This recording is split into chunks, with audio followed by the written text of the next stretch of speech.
Bonjour à tous. Merci Maxime pour la lecture de ce psaume 13. Les amis, permettez-moi de vous poser une question. Est-ce que vous souffrez actuellement? Est-ce que vous êtes en peine actuellement? Bon, désolé, je commence par quelque chose de pas très joyeux, quoi. Et peut-être que je viens de plomber ici l'ambiance. Est-ce que vous souffrez de la canicule? Est-ce que vous êtes en peine parce que l'équipe de France a perdu contre l'Espagne? Et d'autant plus parce que maintenant l'Argentine est en finale. Êtes-vous effrayé lorsque vous avez l'impression que tout le monde vous observe aussi sans cesse? Et parfois, les malheurs de la vie peuvent venir nous frapper avec une telle force qu'ils peuvent nous laisser sans voix. Nous ne savons ni quoi dire, ni quoi penser, ni comment réagir. Et le silence et le désespoir peuvent devenir notre refrain quotidien sans qu'il n'y ait aucune place à une joyeuse et nouvelle mélodie dans nos soupirs. La souffrance, elle n'épargne personne. Que nous connaissions Dieu ou non, nous sommes tous dans le même bateau. Nous sommes confrontés aux tempêtes de la vie et aux questionnements qui surviennent. Alors des questions peuvent surgir. Si Dieu est pour moi, pourquoi est-ce que je souffre encore? Est-ce que c'est vraiment ça la vie chrétienne, souffrir? Je croyais que c'était que des bénédictions qui viennent de Dieu. Est-ce que c'est à cause de mes péchés que je souffre? Et le psaume 13 est l'un des psaumes de lamentation le plus court. Et pourtant, avec les quelques versets que nous venons de lire, ce psaume nous plonge au cœur de la vie chrétienne.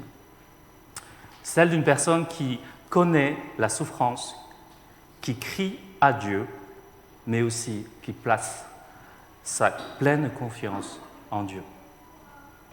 Et à travers ce psaume, nous allons réfléchir à cette question: comment vivre la souffrance avec une confiance joyeuse en Dieu?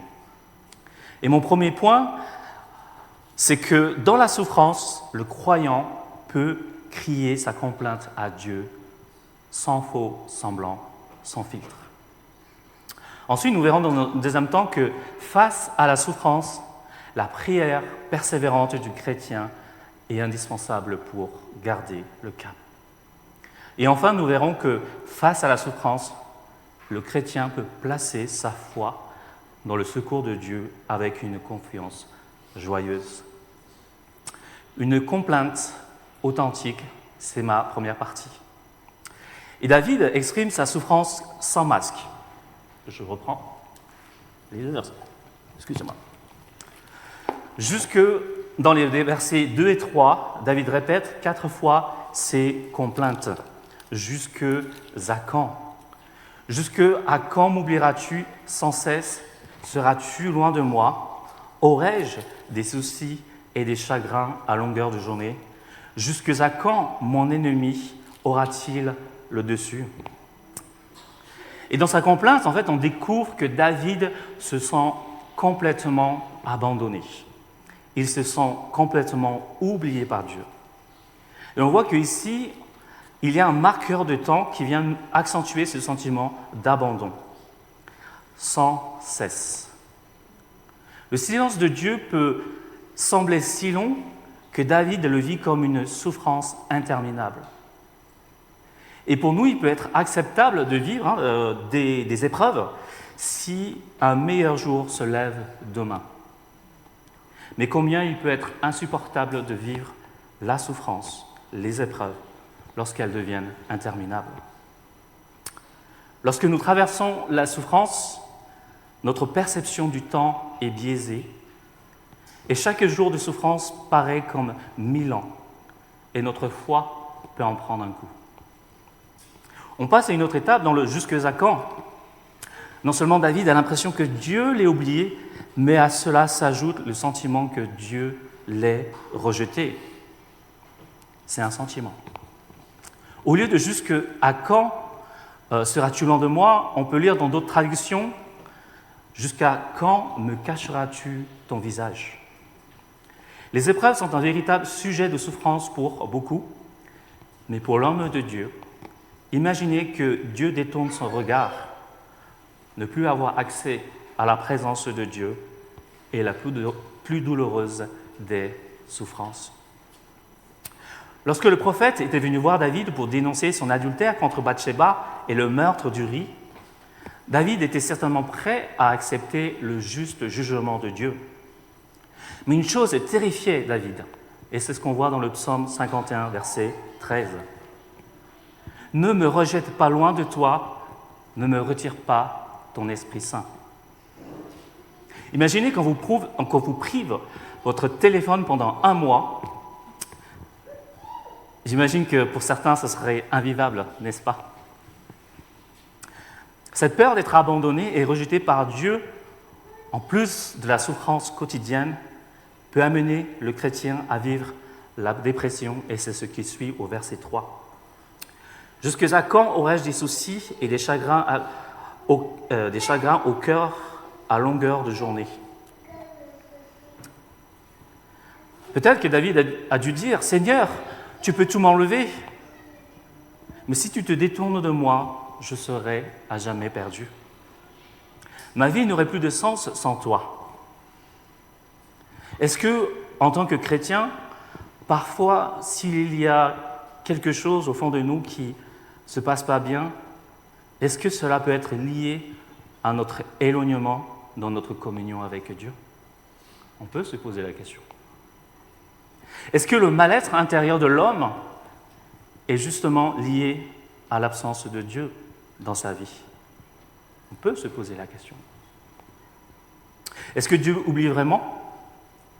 Est-ce que Dieu cache vraiment sa face aux chrétiens? Et le psaume 139 nous dit au verset 7 à 10, « Où pourrais-je aller loin de ton esprit? Où pourrais-je fuir loin de ta présence? Et si je monte au ciel, tu es là, et si je me couche au séjour des morts, te voilà. Si je prends les ailes de l'aurore pour habiter à l'extrémité de la mer, là aussi, ta main me conduira, ta main droite m'empoignera. » Et c'est là la différence la plus importante entre le chrétien et l'incroyant face à la souffrance. Tous les deux traversent les mêmes épreuves, mais le chrétien ne les traverse jamais seul. Dieu est avec lui. Tous les deux peuvent traverser la tempête, mais le Seigneur sera dans la barque avec le chrétien. Dieu va le amener à bon port jusque dans l'éternité. Voilà toute la différence. Dieu fait toute la différence. Et c'est pour cela que David continue à crier sa complainte à Dieu. On ne sait pas combien de temps David a crié jusqu'à quand.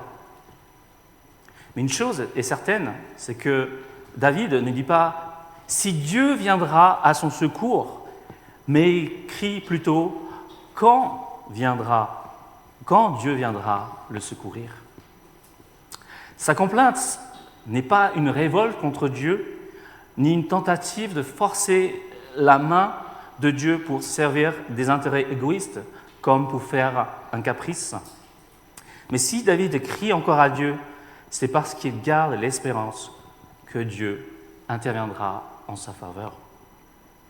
Mais si Dieu semble tarder à agir et demeurer silencieux, il y a toujours une place pour exprimer nos complaintes avec l'espérance qu'un jour, Dieu agira en son temps. Nous avons chanté « Dieu, tu es saint », mais ce Dieu pourtant saint, il nous accueille. Et le psaume que Daniel avait partagé dimanche dernier, le psaume 12, au verset 6, il est écrit « Mais l'Éternel dit, et c'est l'Éternel qui dit, à cause des pauvres qui sont opprimés et des malheureux qui vont gémissant, maintenant, moi, j'interviens pour accorder le salut à ceux qui sont méprisés. » Enfin, David termine par cette complainte: « Jusqu'à quand mon ennemi aura le dessus ?» Nous ne savons pas avec certitude l'origine de ces souffrances. Est-ce que c'est Saül qui cherchait à le tuer? Est-ce que c'est son fils Absalom qui avait fait un coup d'État? Est-ce que c'est une maladie ou autre chose? En fait, le texte ne le précise pas dans ce psaume. Et c'est pour ça que le psaume 13 aussi, il est proche de nous. On peut s'identifier à David. À un moment ou à un autre, nous avons aussi connu la souffrance. Et peut-être même en cette période, certains la traversent encore aujourd'hui. Peut-être que nous avons choisi de consacrer à Dieu notre travail, notre service, une part de notre temps, l'argent qu'il nous a confié. Nous avons peut-être choisi de consacrer notre famille pour Dieu. Mais est-ce qu'il ne manque pas une chose que nous n'avons pas apportée à Dieu? Les pleurs de notre cœur. Les amis, nous pouvons apporter toutes nos peines devant Dieu. Et peut-être que ta famille ne t'a jamais appris à exprimer tes émotions. Et peut-être que quand tu l'exprimais, on te disait de te taire. Et c'est comme ça que tu agis aujourd'hui. Peut-être que tu as fini par croire que si t'arrive quelque chose, c'est le karma. Vous savez, tu l'as mérité. Tu n'as qu'à subir et te taire. Quel que soit là où tu es, il y a toujours une place où Dieu veut accueillir tes complaintes. La complainte, certes, elle est difficile, mais elle est libératrice lorsque l'on l'intègre dans un processus de restauration auprès de Dieu. D'une part, la complainte, elle exige de retourner en arrière avec Dieu pour faire face à nos blessures passées.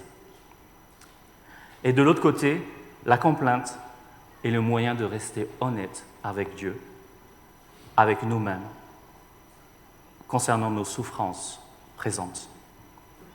Les amis, nous pouvons verbaliser devant Dieu nos complaintes d'une manière authentique, sans faux semblant. Jusqu'à quand, Seigneur, vais-je continuer à me sentir seul alors que tu m'as intégré dans ton peuple, l'Église? Jusqu'à quand disparaîtra cette crainte continuelle d'être abandonné et rejeté alors que tu déclares que tu m'as déjà approuvé en Jésus-Christ? Jusqu'à quand vais-je être libéré de mes péchés qui me tiennent captif depuis tant d'années alors que tu affirmes que le chrétien n'est plus esclave du péché? Jusqu'à quand vais-je montrer aux autres que je vaux quelque chose alors que je suis épuisé de chercher à prouver ma valeur? Mais il arrive que l'on ne s'arrête pas, qu'on ne s'arrête qu'à nos complaintes. Et ce n'est pas l'intention en fait de l'auteur ici. Ce psaume de David nous invite à faire un pas de plus, un pas de foi. Venir supplier Dieu par la prière avec persévérance. Et c'est mon deuxième point. Le verset 4 nous dit « Regarde, Éternel, mon Dieu, réponds-moi, viens réparer mes forces, sinon je m'endors dans la mort. Sinon mon ennemi dira qu'il a gagné, mes oppresseurs se réjouiront lorsqu'ils verront ma chute. » La souffrance de David ne l'enferme pas sur lui-même, mais il tourne son regard vers Dieu, celui qui peut réellement intervenir dans sa vie. Regardons comment David s'adresse à Dieu. « Tu es l'Éternel, Éternel, tu es mon Dieu. » Elle exprime une intimité qui s'est forgée au fil des années. Le christianisme n'est pas une religion où l'on doit mériter sa place devant Dieu par ses bonnes actions. Ce n'est pas non plus une liste de règles qui rendrait la vie chrétienne triste, ennuyante et contraignante. La Bible nous révèle plutôt que Dieu est un Dieu relationnel, qui cherche une relation avec son peuple. Et voici comment Jésus a répondu à un homme de la loi qui lui avait posé cette question, c'est quoi le commandement le plus grand? Et voici ce que Jésus lui a répondu dans Matthieu 22, verset 37. Tu aimeras le Seigneur, ton Dieu, de tout ton cœur, de toute ton âme et de toute ta pensée. Parfois, les épreuves de la vie révèlent nos fondements. Sur quoi nous nous appuyons vraiment? Il suffit parfois d'une grande difficulté pour observer nos premières actions. Est-ce que nous nous appuyons sur Dieu? Est-ce que nous nous appuyons sur nous-mêmes? Ou est-ce que nous nous appuyons sur les autres? Il est facile de proclamer « Seigneur, je crois en toi ». Mais lorsque les ennuis nous tombent dessus, avec le temps, nous finissons par croire que Dieu n'est plus suffisant. Alors nous décidons de reprendre le contrôle de notre vie sans consulter Dieu. C'est un peu l'exemple de Saül. Il devait mener une grande bataille contre les ennemis. Et comme le prophète Samuel a tardé à venir, il a décidé d'agir par lui-même. Et en fait, Saül a perdu le trône du roi d'Israël parce qu'il a agi à titre individuel. Et c'est souvent là le bas qui blesse. Et je dois avouer que mes propres épreuves ont souvent révélé les faiblesses de ma foi et mon orgueil de vouloir reprendre le contrôle de ma vie. De l'autre côté, beaucoup de personnes pensent qu'ils attendent d'aller mieux pour s'approcher de Dieu, alors que c'est précisément dans cette souffrance qu'on devrait courir devant Dieu et crier son secours. Dieu ne nous accueille pas quand tout va bien, mais il nous accueille aussi lorsque tout va mal. Et David persévère dans la prière, car il s'attend vraiment à Dieu. Au verset 4, « Réponds-moi, viens réparer mes forces, sinon je m'endors dans la mort. » Dans d'autres versions de la Bible, au lieu de dire « Réponds-moi », il est écrit « Donne-moi la lumière à mes yeux ». Autrement dit, « Seigneur, ouvre mes yeux pour que je puisse voir autrement. » Lorsque je souffre, ma perception de la réalité est souvent dictée par ce que je ressens. Et je dois admettre moi-même que j'ai du mal à ignorer mes propres pensées. Et il est nécessaire de prendre position pour ne pas croire ce que peut dicter mon cœur, car nos sentiments aussi peuvent nous mentir. Nous avons besoin de prier Dieu pour qu'il éclaire nos yeux pour avoir une juste perspective de la souffrance dans son plan du salut. Nous avons besoin de plier les genoux jour après jour en priant Dieu pour que nos actions ne soient pas dictées par notre cœur, nos émotions, mais que nous puissions trouver notre fondation dans la parole de Dieu qui, elle, ne change pas.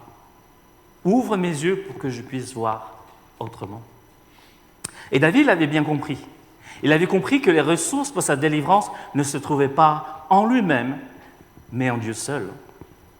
Et un auteur a partagé cette idée. En réalité, une grande partie de notre problème vient souvent du fait que dans l'épreuve, nous cherchons un secours en nous-mêmes, dans nos propres raisonnements, au lieu de chercher constamment le secours de Dieu. Mais est-ce qu'il est possible de traverser la souffrance dans une perspective biblique? Oui, l'Évangile nous a donné tout ce dont nous avons besoin pour vivre la vie chrétienne, même dans les temps d'affliction profonde. Éphésiens chapitre 6, verset 13 nous dit « C'est pourquoi prenez toutes les armes de Dieu afin de pouvoir résister dans le jour mauvais et tenez ferme après avoir tout surmonté. Tenez ferme, ayez autour de votre taille la vérité en guise de ceinture, enfilez la cuirasse de la justice, mettez comme chaussure à vos pieds le zèle pour annoncer l'évangile de paix. Prenez en toutes circonstances le bouclier de la foi avec lequel vous pourrez éteindre toutes les flèches enflammées du mal. Faites aussi bon accueil au casque du salut et à l'épée de l'esprit, c'est-à-dire la parole de Dieu. » En tant que chrétiens, nous sommes engagés dans un combat qui nous dépasse.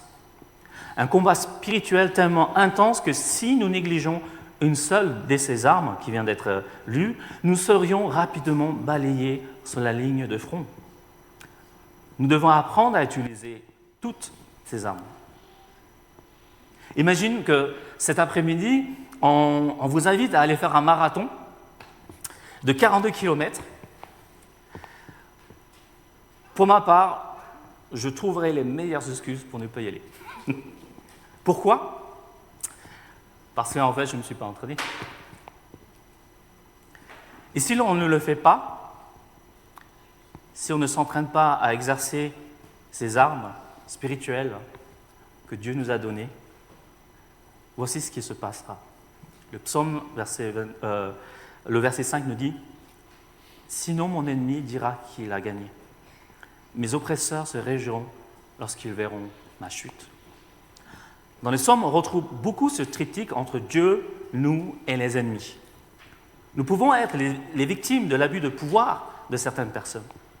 Nous pouvons être bousculés par toutes sortes d'attaques spirituelles, psychologiques, émotionnelles. Mais nous avons aussi la responsabilité de demeurer fermes avec toutes les armes que Dieu nous a données. David savait que Dieu ne laisserait pas son honneur bafoué. Il avait confiance que Dieu défendra son honneur, l'honneur de Dieu, afin que les adversaires ne puissent pas se réjouir dans le plan de nuire à David. Dieu défend sa cause. Et David nous invite à verbaliser nos complaintes devant Dieu sans faux semblant, sans filtre, sans masque. Des complaintes authentiques. Il nous invite à prier avec persévérance pour qu'il illumine les yeux de nos cœurs afin de garder une juste perspective de la souffrance. Et enfin, David finit par proclamer par la foi une confiance joyeuse en Dieu. Et c'est le verset 6. « Pour moi, j'ai confiance en ta bonté, la joie remplit mon cœur à cause de ton grand salut, et je veux chanter en ton honneur, ô Éternel, tu m'as comblé de tes bienfaits. » En seulement 4 versets, il y a eu un renversement des situations.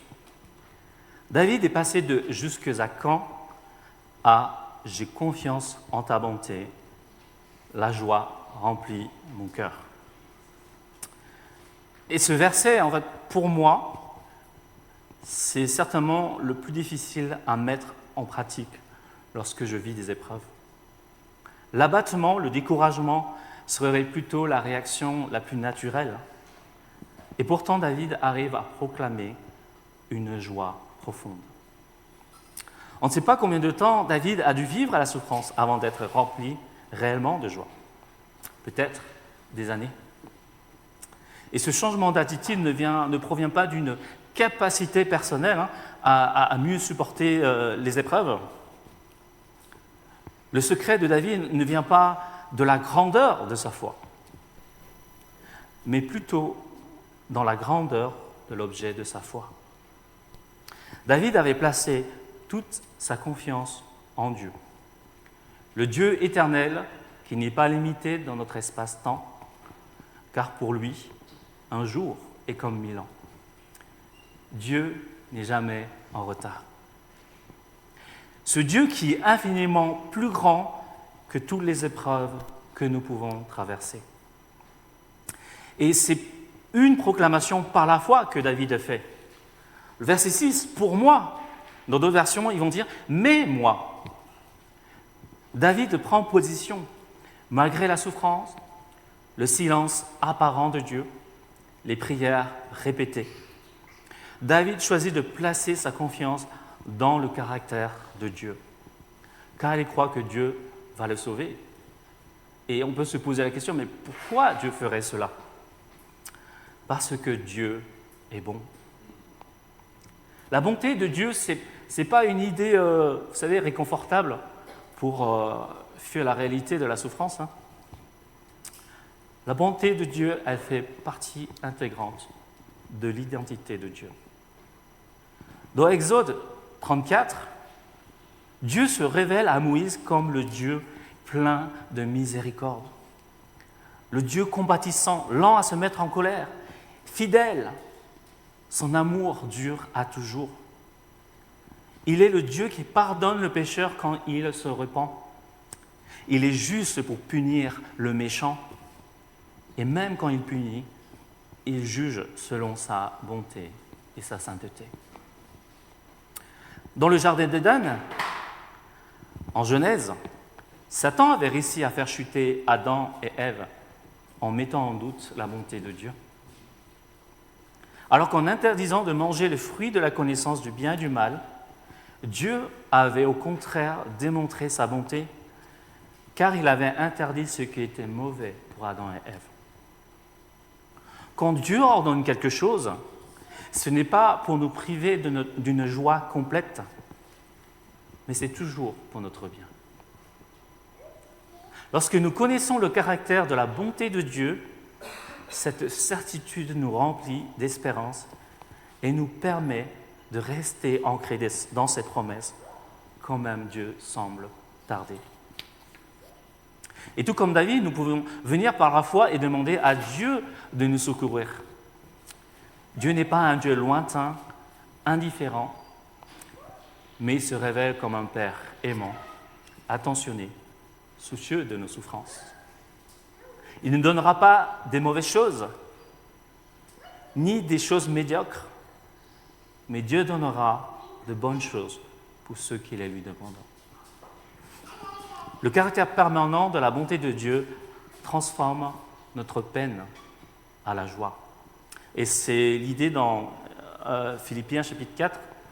Il nous dit, Philippiens 4, « Réjouissez-vous toujours dans le Seigneur, je le répète, réjouissez-vous. Que votre douceur soit connue de tous les hommes. Le Seigneur est proche. Ne vous inquiétez de rien, mais en toute chose faites connaître vos besoins à Dieu par des prières et des supplications avec des actions de grâce. Et la paix de Dieu, qui surpasse toute intelligence, gardera vos cœurs et vos pensées en Jésus-Christ. » Paul ne dit pas « réjouissez-vous selon les circonstances », mais réjouissez-vous dans le Seigneur. La joie ne repose pas sur l'absence de souffrance, mais elle repose sur la présence vivante et réelle de Dieu. L'assurance que Dieu est avec nous est le cadeau le plus précieux que nous ayons lorsque nous traversons des épreuves ou que nous soyons dans la joie. Et à la fin du psaume, David proclame par la foi ce qu'il n'a pas encore reçu. Et c'est le présent, le verbe au présent qui est utilisé ici. Tu m'as comblé de tes bienfaits. Nous aussi, nous devons apprendre à déclarer par la foi que Dieu nous comble de tous ses bienfaits, combien même elle tarde à venir. Et en réalité, nous avons déjà été comblés de toutes sortes de bénédictions spirituelles dans les lieux célestes en Jésus-Christ. Et c'est dans Éphésiens 1. Nous avons l'assurance que Dieu a déjà accordé ce grand salut à tous ceux qui invoquent le nom de l'Éternel, le nom du Seigneur. Et ce grand salut trouve son accomplissement ultime en Jésus-Christ. Jésus-Christ, Dieu le Fils incarné en homme, a crié dans sa souffrance « Mon Dieu, pourquoi m'as-tu abandonné ?» Jusque à quand? David avait eu le sentiment d'être abandonné de Dieu, mais Jésus a vécu l'abandon de Dieu le Père. Dieu le Père a vraiment caché sa face alors que son Fils bien-aimé agonisait avec les 2 mains et les pieds cloués à la croix, aux côtés des criminels. La souffrance physique était atroce, mais la souffrance était infiniment plus profonde lorsque Dieu le Fils a été éloigné de cette communion intime avec Dieu le Père. Lorsque Jésus, justement, Dieu le Fils, portait les péchés de l'humanité. Christ a été crucifié, mis au tombeau, et on aurait pu dire fin de l'histoire. Mais Dieu le Père, qui est la vie, a ressuscité Jésus-Christ le 3e jour. La mort a été vaincue, la souffrance n'a pas eu le dernier mot. Et dans Hébreux 4, il est écrit « Ainsi, au cours de sa vie sur terre, Jésus, avec de grands cris et des larmes, a présenté des prières et des supplications à celui qui pouvait le sauver de la mort, et il a été exaucé à cause de sa soumission à Dieu. Bien qu'étant fils de Dieu, il a appris l'obéissance dans tout ce qu'il a souffert. Et c'est parce qu'il a été ainsi amené à la perfection qu'il est devenu pour tous ceux qui lui obéissent l'auteur d'un salut éternel. En conclusion, Nous pouvons, comme David, traverser la souffrance avec une confiance joyeuse. Le chrétien ne traverse pas la souffrance en faisant semblant qu'elle n'existe pas. Il ne s'appuie pas non plus sur ses propres ressources, ses propres raisonnements. Mais ce psaume nous encourage à crier à Dieu. Non pas que les circonstances vont immédiatement changer, mais avec la joie que Dieu est bon et qu'il sera toujours avec nous dans la barque. Nous pouvons nous reposer en Jésus-Christ car il est vivant et notre avenir est assuré en lui. Nous pouvons terminer par cette promesse dans 1 Pierre 5. Le Dieu de toute grâce qui vous a appelé en Jésus-Christ à sa gloire éternelle, après que vous aurez souffert un peu de temps, vous perfectionnera lui-même, vous affirmera, vous fortifiera, vous rendra inébranlable. À lui soit la puissance au siècle des siècles. Amen. Je vais prier. Seigneur, merci Seigneur pour ce psaume 13 où on voit la souffrance de David et tu vois aussi ce que nous pouvons vivre aussi dans nos souffrances, dans nos épreuves. Peut-être qu'on ne dira pas haut, mais qu'on garde au fond de soi. Tu nous invites, Seigneur, à les exprimer devant toi, à déverser notre cœur, les pleurs de notre cœur, mais aussi les joies de notre cœur. Seigneur, aide-nous à persévérer dans la prière, même lorsque tu sembles silencieux, même lorsque tu sembles tarder à agir. Mais Seigneur, nous pouvons nous confier dans ta parole parce que tu te révèles dans ta parole. Et lorsque nous nous appuyons sur ta parole, nous nous approchons aussi de toi. Seigneur, on ne peut pas tout comprendre de tout ce qui nous arrive, mais on peut marcher aussi par la foi. Et on sait que tu seras toujours avec nous. Combien même, Seigneur, nous pouvons passer des périodes de doute. Mais Seigneur, nous pouvons nous recentrer sur toi parce que tu nous accueilles. Tu peux entendre nos complaintes. Et Seigneur, pour que nous pouvons marcher avec toi parce que tu es celui qui nous a offert ton salut par Jésus-Christ.